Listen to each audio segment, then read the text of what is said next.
nafsi yake mwanafunzi na kumwiga Yesu. Pointi hizi mbili. Bwana Yesu asifiwe sana. Bwana Yesu asifiwe. Sisi tunaelewana. Cha kwanza nataka nifundishe kuhusu kuangamiza nafsi. Lakini kama tujue maana ya mwanafunzi ni nini? Najua tunajifunza lakini tunakumbushana. Na maana ya mwanafunzi kutazama kitu kizuri sana. Mtu akiona kitu anajifunza, sije? Naweza kujifunza kwa sababu mtu sana anafanya jambo fulani na mimi najifunza na kufanya kama anavyofanya. Hiyo nasema kwa kuangalia. Lakini mwingine kwa kusikiliza, na kusikiliza anaelewa. Hapa anasema mwingine kushiriki. Kuna vitu vingine lazima ufanye mazoezi, si ndio? Nikisema nijifunze kuhubiri, lazima nipewe nafasi ya kuhubiri. Ninapohubiri naanza kuelewa, si ndio? Nikisema nataka kuimba, lazima nifanye practice niweze kuimba. Bwana Yesu asifiwe sana. Ile nasema participate, kuparticipate ya Mungu. Hapa inawezekana ulikuwa utamani kuja kanisani, lakini kwa sababu kuna kitu ndani yako unasema wewe nikamwabudu Mungu. Maana yake unaacha shughuli zako, unaenda kwenye ibada ya kujifunza kwa Mungu. Bwana Yesu asifiwe sana. Sisi kama wanadamu tuna vitu vingi vya kufanya. Tuna ratiba nyingi. Lakini muda mwingine una sacrifice. Unaachana na ratiba yako, unaenda kufanya mambo ya nani? Ya Mungu. Hivyo vitu muda mwingine unaweza upendi, si ndio? Lakini kwa ajili ya Bwana unafanya. Maana yake ni mtu ambaye anaamua kuangamiza nafsi yake. Unaachana na mambo yako ambayo unayapenda, unafanya kitu kwa ajili ya nani? Ya Bwana. Bwana Yesu asifiwe sana. Bwana Yesu asifiwe. Wale wanafuata Yesu, popote alipo Yesu wao, wanaangalia Yesu anachokifanya. Akikosea kidogo ndio wamepata kitu cha kusema. Bwana Yesu asifiwe sana. Ndio lengo la kufuata nani? Yesu. Sasa haya tunayoongea maana yake hapo kwenye makanisa hata sasa hivi. Kuna mwingine anaenda kanisani, kuna kitu ambacho kiko wapi? Kichwani. Ndio dunia leo. Ndio maana kuna sehemu nyingi wengine wanaenda kanisani au wanaenda mahali kwa sababu wamesikia mtumishi wa Mungu anafanya miujiza. Sio hivyo hivyo. Bwana Yesu asifiwe sana. Anafanya nini? Miujiza. Lakini kuna mwingine anaenda kuangalia tu huyu mtumishi kitu gani anachokosea ili nimkosoe. Tunaelewana? Anakuwa kama Mafarisayo, sio? Kwa sababu Mafarisayo ndio wanasema wameshika sana zile sheria za Musa. Wameshika sana zile amri. Sasa wanaangalia mtu mwingine anapokosea. Sasa kuna mtu mwingine anapotoka sana kwa sababu wale watu wanakosea ili na mimi niweze kuwakosoa. Lakini kuna mwingine anatamani kuujiza. Si sawa jamani? Bwana Yesu asifiwe sana. Yaani mwingine hangependa kuabudu, hangependa kusali. Lakini kwa sababu anauma lazima afanye nini? Asali. Lakini yote haya kwa lengo la Yesu. Lengo la Yesu ni kuwabadilisha watu wajue nani? Mungu. Bwana Yesu asifiwe sana. Sasa hiyo miujiza ya mikate ilikuwa kama ni marufuku kwa watu ili waamini zaidi kwa Mungu anaweza kufanya mambo makubwa. Kwa sababu wengine walikuwa na imani ndogo. Bwana Yesu asifiwe sana. Sasa ukiangalia pale anasema aliona wengi wanafuata kundi. Sasa ile kundi kwa sababu walikuwa ni wengi, nibidi aanze kuambia. Ndio maana tunasema sisi tunasema kama mtu akija kwangu naye amchukii baba yake na mama yake na mke wake na wanao na ndugu zake waume na wake na hata nafsi yake mwenyewe, hawezi kuwa mwanafunzi wangu. Maana sisi wa mmoja wapo kwa mwanafunzi. Huwezi kumkataa, asema kumchukia na. Si Biblia inasema hapa. Anayekuja wala. Ukiamua kufuata Yesu, uwe tayari kuchukia ndugu kuliko nani? Yesu. Lakini Biblia inamaanisha watu kuchukia tu ndugu zako. Maana kipaumbele chako cha kwanza ni kumheshimu nani? Ndugu zako hawataki Yesu, lazima umwambie kuwa Yesu ni kitu cha kwanza kuliko kitu kingine. Kwa hiyo ukiwaambia, maana yake wewe umekuwa mwanafunzi wa nani? Wa Yesu. Lakini kama huwezi kuambia, unaogopa, wewe bado ni mwanafunzi wa Yesu. Ndio maana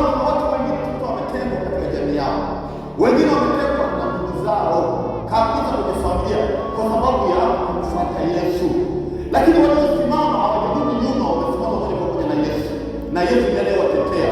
Ndio Yesu anachotaka. Ukifikia hatua hiyo, maana yake wewe ni mwanafunzi wa nani? Wa Yesu. Sisi tunaelewana?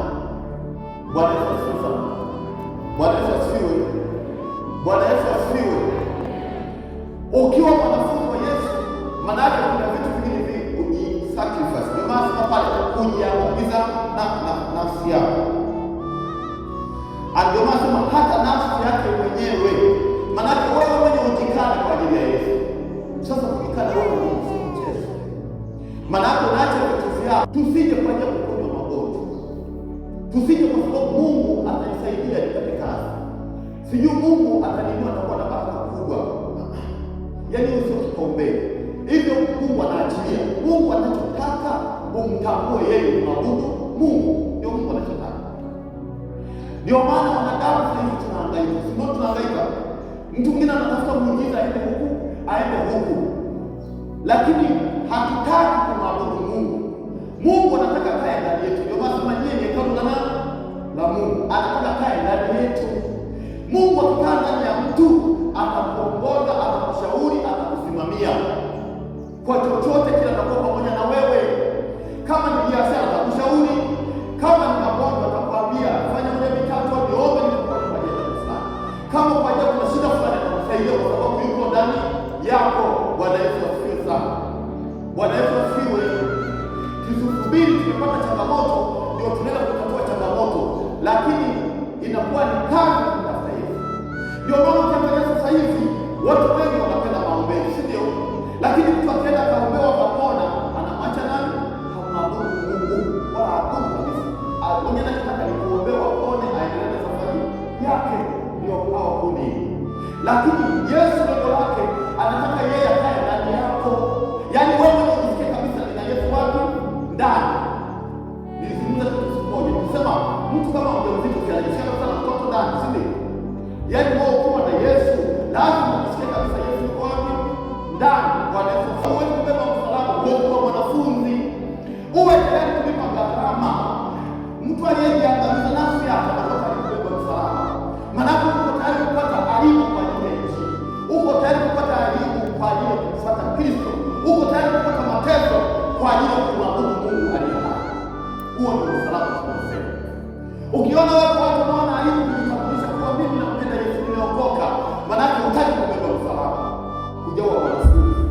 Sasa wewe jiulize katika maisha yako, kukaa na watu, pita yako huko, je, umebeba msalaba wa Yesu? Mtu mwingine anasema wewe unasema hapa, watu wanaongea mabaya na sasa wanaongea pale. Wewe jionyeshe wasiwasi kwa mimi nimebeba msalaba wa Yesu. Maana hapo mtu atakapokushambulia unasimama na Yesu. Ndio maana Yesu alibeba msalaba, hakuogopa, akaenda kwa Golgotha. Sisi msalaba wetu ni kuangalia Yesu anasema nini ndani yetu. Hatumwachi kamwe. Bwana Yesu asifiwe sana. Bwana Yesu asifiwe. Tubebe msalaba wapendwa. Ukibeba msalaba utaona utukufu wa Mungu. Nakwambia kabisa. Utaona utukufu wa Mungu hata kwenye biashara, hata kama ni kwenye kazi, kokote utabeba msalaba. Watu wengine wanaogopa kusema vibaya, wanataka usifiwe. Kwa Mungu hakuna usifiwa. Lazima ubebe msalaba. Lazima. Mtu atamdharau Yesu ndiye naye, lakini wewe unajua Yesu ndiye ndani. Kanisani hauji, biashara haiendi. Wengine wanataka kusoma, hafaulu, ni shida tu. Lakini kanisani haendi. Baadaye kwa anashinda kabisa, Yesu nisaidie, Yesu nisaidie. Yesu akusaidie nini wakati wewe unataka kuokoka? Taka muujiza tu, taka msozi. Sio. Tunatamani kuwa wanafunzi wa Yesu. Bwana Yesu asifiwe sana. Kama unataka kuiga Yesu, lazima uwe karibu na.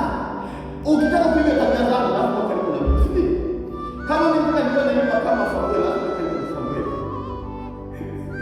Bwana Yesu asifiwe sana. Bwana Yesu asifiwe. Kama unataka kuwa kama mswali kama hii, lazima uwe karibu na nani? Hata kama hajajielekeza kitu hima, nitakuwa najua hima anafanya 1, 2, 3. Yaani hata. Lakini tunataka kuwa kama hima, mimi nakaa kule mimi tunatembea peke yake. Hivi kuna taweza? Tunataka mimi naona kama hima, mimi natembea kama hima, hamna. Lakini ukiwa karibu tunajifunza automa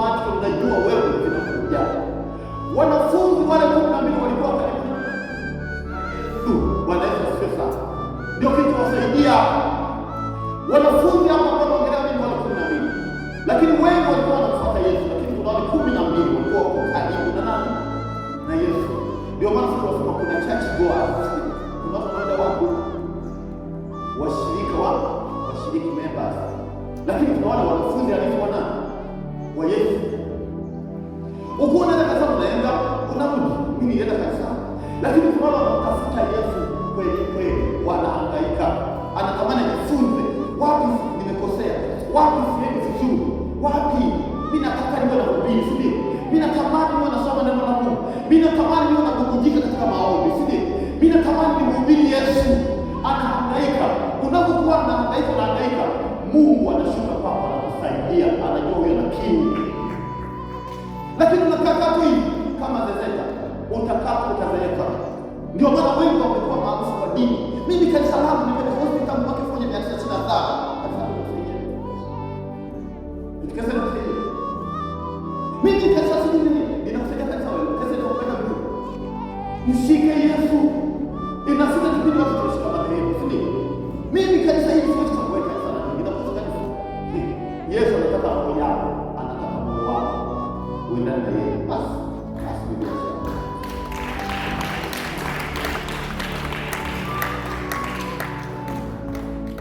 Ukisoma ile Yohana, anasema Yesu akawaambia mjinga na Biblia, lakini huyo ni Yesu ndiye anayechinga. Mtu mwingine atakuwa mshamba unapolia, si ndio? Unaomba, usiangalie mtu. Shangaa Yesu anakuhudumia unakuwa karibu naye. Bwana Yesu asifiwe sana. Anasema yeye ndio njia. Sasa yeye kama ndio njia, hataki kumuiga yeye, tutafikaje huko pale? Si ndio njia ndio kutusaidia, si ndio? Lazima tuige yeye, tujifunze kwake. Na yeye ametoa mafunzo mengi. Na ukijifunza kwake unakuwa na mwanafunzi. Ukisoma ile Mathayo 10:24-25 mwenyewe ameelezea pale. Shina nasema mwanafunzi hampiti mwalimu wake, wala mtumwa hampiti bwana wake. Yatosha mwanafunzi kuwa kama mwalimu wake au kama mtumwa kama bwana wake. Alikuwa anamaanisha kuwa sisi tukijifunza kwa Yesu, tunaweza kumzidi Yesu. Hatuwezi, sisi kwa nguvu zetu, kwa akili zetu. Mungu tusaidie tukujue wewe. Hebu tafakari, mwambie Mungu nisaidie, iko wapi? Funga macho, tafakari, uko kwenye hatua gani? Inawezekana umesikia hatua ya mwanafunzi wa Yesu, umekuwa tu kuja kanisani, lakini matendo yako yananuka, matendo yako yanatisha, kufanya. Mungu anasema yeye ni rehema, anakuletea tubu na kurudi mikononi mwake. Rehema